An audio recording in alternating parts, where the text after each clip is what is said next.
नमस्कार दोस्तों, आपका हमारे YouTube चैनल में आपका बहुत बहुत स्वागत है। तो दोस्तों, रानी लक्ष्मीबाई जीवनी, जन्म, परिवार, जीवन, इतिहास और मृत्यु। रानी लक्ष्मीबाई जीवनी। लक्ष्मीबाई भारत के उत्तर प्रदेश में झांसी की मराठा रियासत की रानी थी। आज लक्ष्मीबाई की 162वीं पुण्यतिथि है। लक्ष्मीबाई, झांसी की रानी, भारत के उत्तर प्रदेश में झांसी की मराठा रियासत की रानी थी। लक्ष्मीबाई ने ब्रिटिश औपनिवेशिक सरकार के खिलाफ 1857 के विद्रोह में सक्रिय रूप से भाग लिया। आज लक्ष्मीबाई की 162वीं पुण्यतिथि है।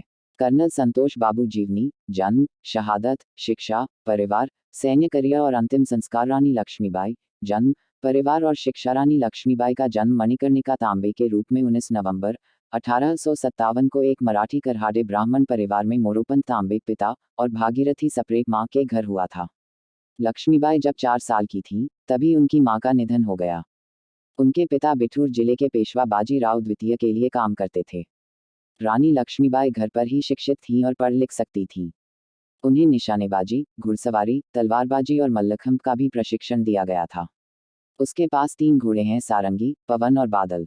रानी लक्ष्मीबाई, व्यक्तिगत जीवन में 1852 में मणिकर्णिका का विवाह गंगाधर राव नयालकर, झांसी के महाराजा, से हुआ था और बाद में परंपराओं के अनुसार उनका नाम लक्ष्मीबाई रखा गया। 1851 में लक्ष्मीबाई ने अपने बेटे दामोदर राव को जन्म दिया, जिसकी 4 महीने बाद मृत्यु हो गई। इस जोड़े ने बाद में गंगाधर राव के चचेरे भाई को गोद ले लिया, जिसका नाम बदलकर दामोदर राव कर दिया गया। अनुकूलन की प्रक्रिया एक ब्रिटिश अधिकारी की उपस्थिति में संपन्न हुई। महाराजा की ओर से अधिकारी को एक पत्र सौंपा गया जिसमें निर्देश दिया गया था कि गोद ली हुई बच्ची को उचित सम्मान दिया जाए और झांसी को जीवन भर लक्ष्मीबाई को दिया जाए। हालांकि नवंबर 1853 में महाराजा की मृत्यु के बाद ब्रिटिश ईस्ट इंडिया कंपनी ने गवर्नर जनरल लॉर्ड डलहौजी के तहत डॉक्ट्रिन ऑफ लैप्स लागू किया। इस नीति के तहत दामोदर राव के सिंहासन के दावे को खारिज कर दिया गया क्योंकि वह महाराजा और रानी के दत्तक पुत्र थे। मार्च 1854 में लक्ष्मीबाई को रु. 60,000 वार्षिक पेंशन के रूप में और महल छोड़ने के लिए कहा गया। रानी लक्ष्मीबाई, 1857 का विद्रोह। 10 मई 1857 मेरठ में भारतीय विद्रोह शुरू हुआ।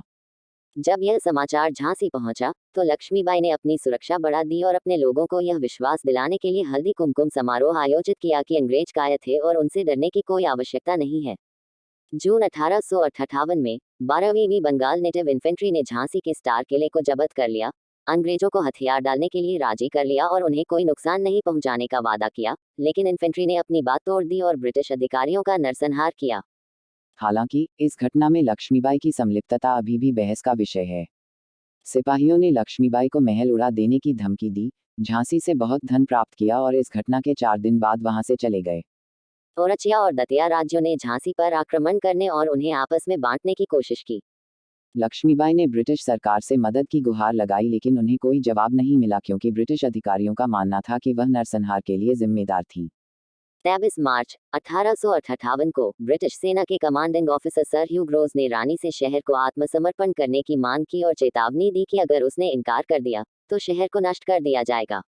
इस पर लक्ष्मीबाई ने मना कर दिया और घोषणा की, हम स्वतंत्रता के लिए लड़ते हैं। भगवान कृष्ण के शब्दों में, यदि हम विजयी होते हैं तो हम विजय के फल का आनंद लेंगे, यदि युद्ध के मैदान में पराजित और मारे जाते हैं तो हम निश्चित रूप से अनंत महिमा और मोक्ष अर्जित करेंगे। 24 मार्च 1858 को ब्रिटिश सेना ने झांसी पर बमबारी की। झांसी के रक्षकों ने लक्ष्मीबाई की बचपन की मित्र तात्या टोपे को एक अपील भेजी। तात्या टोपे ने इस अनुरोध का जवाब दिया और 20,000 से अधिक सैनिकों को ब्रिटिश सेना के खिलाफ लड़ने के लिए भेजा।